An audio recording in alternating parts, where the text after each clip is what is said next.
anything in the past year, it's that we're headed towards a very unpredictable year because of a very rocky political environment. I'm joined today by Ana Navarro. Ana, talk to me, what do you expect from the year ahead in politics? Well, first of all, I can't even believe it's just been a year. It feels like a decade. It feels like a dog year, right? And, you know, as far as what to expect, I no longer answer that question because every answer I've given to that question in the last 6 months has been wrong. I did not think Donald Trump was going to run. I did not think that if he ran, he was going to have success. I didn't think he was going to have lasting power, and boy, have I been wrong. I think, you know, we're now getting to the stage of the primaries, of the cycle, where the rubber hits the road, where people are actually going to have to cast some votes. We are, you know, very close to that starting to happen. So we're going to see how that shapes up and the momentum that comes out of the early states. I mean, we're weeks away from Iowa, and it feels like the field is pretty large still, especially on the GOP side. What is your impression? Who is going to emerge here? When should we see a Final Four? You know, I think this is going to take a while. It took a while with Mitt Romney, and it may very well take a while again. There were only 2 Democrats in 2008, Hillary Clinton and Barack Obama, and if you remember, it took until June for that primary to be decided. So anything could happen. I don't expect an early wrapped up primary on the Republican side. Yes, on the Democrat side. I think, you know, but for nuclear disaster, Hillary Clinton has it pretty much in the bag. You know, something very big has to happen at this point to get her off her game. On the Republican side, I think, you know, folks have to have a little bit of patience and remember and keep reminding themselves that states like Iowa, like New Hampshire, are very fluid, volatile. Polls really don't mean anything at this point. In the media, we love to obsess about the daily polls. You know, it's part of the news cycle. But half of the voters in New Hampshire don't make up their mind as to whom they're going to vote for until the week of the primary.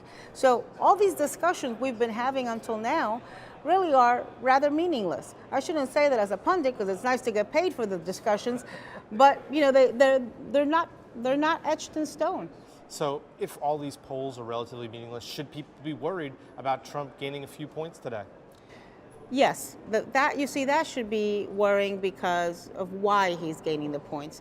The fact that he can go out there time and time again, make offensive, outrageous, hostile comments, kind of prey on people's angst and fear and concerns on, you know, the negative in America, and go up, that should be of concern. And I think it's important for other Republicans to really exert some muscle, to use their voice, and, you know, make sure that the people in America know that, yes, Donald Trump represents a part of the Republican base, but he certainly doesn't represent all Republicans. He doesn't represent all America. He doesn't represent me. So with all of this uncertainty, what does this mean for financial advisors, especially as they think about important issues that they're top of mind for them, like the fiduciary standard?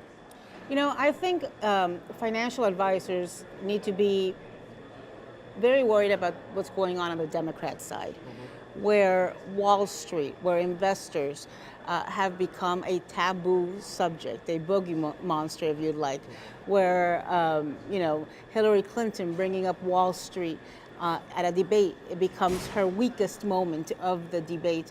And so, you know, I think they have to be watching what's going on in that primary, figuring out how to navigate the waters so that Hillary Clinton doesn't go so far left on that issue, trying to protect her left flank, that then she can't save face and come back to the middle in a general. So I think, you know, I would keep my head low, keep my ears wide open, and hope that this primary passes as soon as possible. So I know you were saying to us you don't like to be in the game and make predictions because they're always wrong, but do you have any big predictions for us as we move ahead into this next year? Well, part of it is wishful thinking, but part of it is prediction. I'm going to go ahead and predict that Donald Trump is not going to be the nominee of the Republican Party. I have faith in the Republican base that they're going to go for experience and that they're not going to fall for somebody like that. And really, I hope I'm right on this one, because God knows if that man becomes a nominee or, God forbid, president, I will have to self-deport. I hope you're right too. Thanks so much for making time. Thank This was you. great. For Investment News, I'm Matt Ackerman. Tú sabes que lo mejor que